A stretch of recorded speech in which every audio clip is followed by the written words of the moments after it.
Hello, folks, ladies and gentlemen, boys and girls. Today's Friday, September 22nd, 2017. As usual, it's me, Jake Baldino, here to talk about the video game stuff every Friday that is going on. And the first thing we gotta talk about is a little spicy, it's a little drama. I don't usually like going about this stuff, but this is really interesting. The publisher behind PlayerUnknown's Battlegrounds, Bluehole, which every time I say that I can't not laugh, has issued a statement and kind of shots fired regarding Fortnite's new Battle Royale mode that, basically replicates the whole PlayerUnknown's thing. We talked about that last week. Now, while it is heating up on the internet a little bit, it's a very good example. A lot of people reacting to this. It shows that they didn't actually read the statement. First of all, it's not from PlayerUnknown himself, Brendan Green. It's actually just from one of the VPs of the publisher. But judge for yourself how it really comes across. The statement is, and I quote, "We've had an ongoing relationship with Epic Games throughout PUBG's development, as they are the creators of Unreal Engine 4, the engine that was licensed for the game. After listening to growing feedback from our community and reviewing the gameplay for ourselves, we are concerned that Fortnite may be replicating the experience for which PUBG is known." Now, of course, there is a counter argument to that, saying that PUBG itself isn't an original concept, and that's totally fine. I get that. While PUBG is the thing that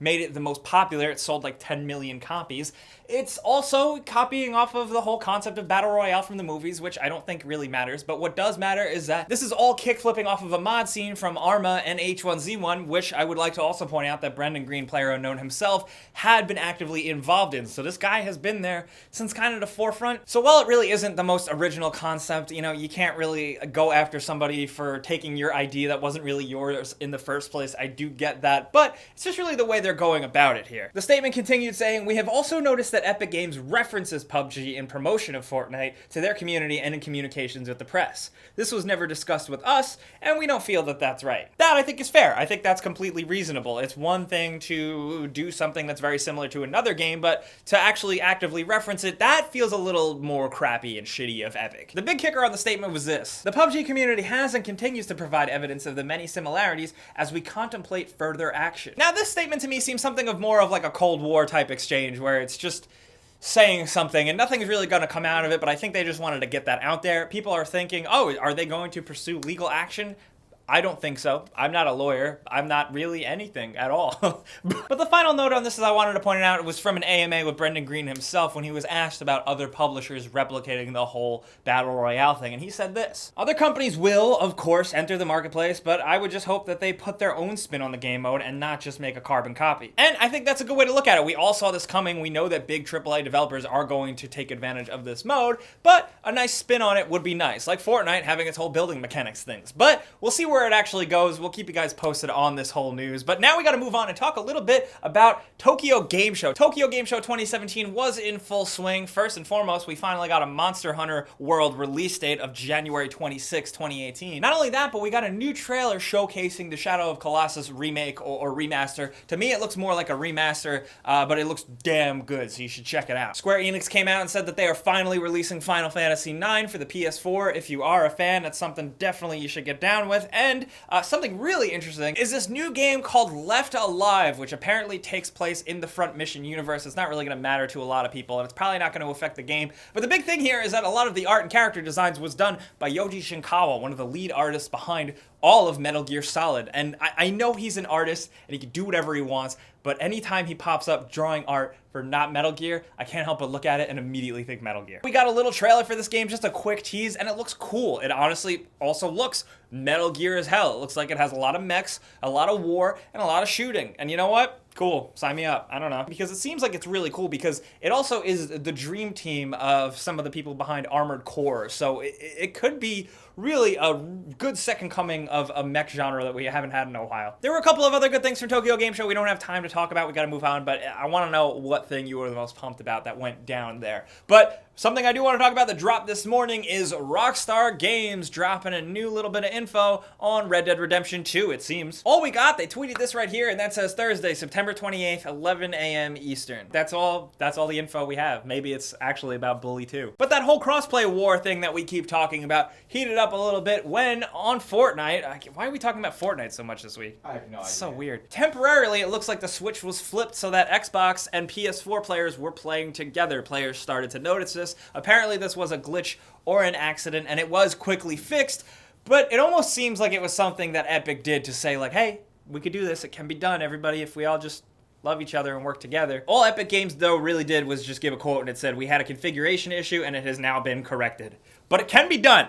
That's all it shows. That's all it needed to show to get people kind of foaming at the mouth over this whole topic or issue again. And now again, I don't want to pick sides, but Xbox is making out really good on this whole topic. They look like the good guys here, and PS4 and Sony look like the bad guys. Sony had their reasons, whether or not you think they're valid or not, as Phil Spencer also took to Twitter to act like a fucking cool guy. And he just said, "Oh hey, I wish they left it on." That's really nice of him. Like I said, I would like this to get somewhere. I don't know if it's going to change, but that's it. Sony wants to dominate, so they're not going to let anyone else get in on their action, I guess. Maybe to the detriment of players. Who knows? But something I wanted to point out, because we like to point out cool things that people do or make with games, is this student who essentially practiced making her own Overwatch character and level art. Look at this. This is really cool. This Thai student just made this character named Tara with her own different skins and weapons and a level. And it blew up on the Overwatch forums enough for one of the Blizzard heads, Jeff Kaplan, to pop in and say, "Holy shit, this is awesome." There's not much to say about that other than that person is extremely talented. I wish I was talented. But speaking of someone who's extremely talented, the PC hacked version of Breath of the Wild. This dude just put CJ from San Andreas in it, and that's perfect. But in some news I did not expect to say, NieR Automata sold 2 million copies. That's pretty huge and unexpected for a game that's just so oddly specific and seemed to have been underrated and not talked about enough, but we do really like it here, so it's pretty cool to see that. But something we also want to point out is that on a Japanese Square Enix Twitter account, it looks like they are hiring for another NieR project, whether that's just a new NieR game or a NieR Automata 2. Whatever it is, it seems like they're gearing up for it. The game has been somewhat successful, so that's awesome. But one thing we have to acknowledge, it was popping up a lot last week thanks to some really crafty, really on it Nintendo Switch modders who have discovered a secret thing within the Nintendo Switch that is a lot to take in at once. These modders found that at a certain time, doing a certain motion will activate an original version of NES Golf. It's completely playable, it runs on the Switch, and it was hidden away in the code with a complete NES emulation. Now that right there has a lot of people saying, "Hey man, a Nintendo Switch has an NES emulator built in. What the hell? What gives?" But I don't really care about that because the story behind this is way more interesting. So the one way this NES Golf can be accessed and played is only on July 11th. July 11th, for those of you that don't know, in 2015, Nintendo head Satoru Iwata passed away. Iwata himself was the designer and programmer of NES Golf back in the day. And judging from the code everyone pieced together, it looks like it activates the Joy-Cons and you have to give his Nintendo direct hand motion that he was famous for in order to activate and play NES Golf. There's just a nice little bit of hidden tribute to him hidden in the code that, to me, makes me feel more special about my Nintendo Switch. Does that sound sappy? I don't know. It's just nice that that's there. He was such a huge part of Nintendo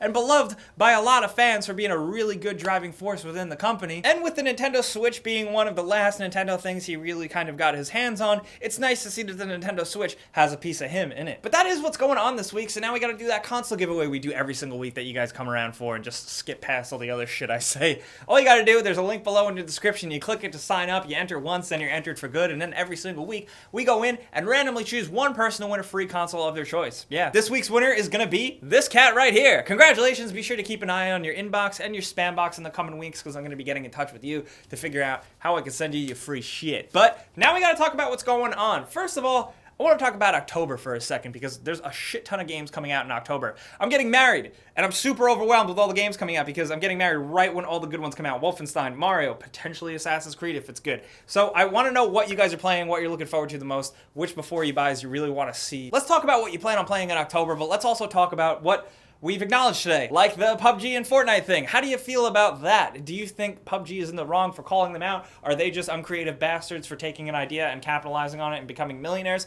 Is Fortnite in their right to make their own version of this? How do you feel? And how do you feel about Left Alive? I think it looks super cool. I love a good mech game, and if this is kind of a resurgence of that with that dream team that's making it, I'm all in. And how do you feel about the crossplay nonsense? Do you want that? Do you want access to more of a player base by being able to play with Xbox or PS4 or PC? Maybe you're just playing on PC and you don't care about any of this. I don't know. Let's talk about any of this stuff down in the comments. I'm going to be down there talking to you guys, but if you got anything else more for me, hit me up on Twitter, Facebook, and Instagram at Jake Baldino as well. As usual, I think you know where to find me, but Jesus. But clicking the like button does help us out over here. It helps me and Tom and Andrew, the new guy, and even Falcon, I guess. But subscribing too, if you're new, is a good idea because we put out different types of videos every single day. But as always, thanks for watching. We'll see you guys next time. Pizza's on me. You know it's coming out in October, right?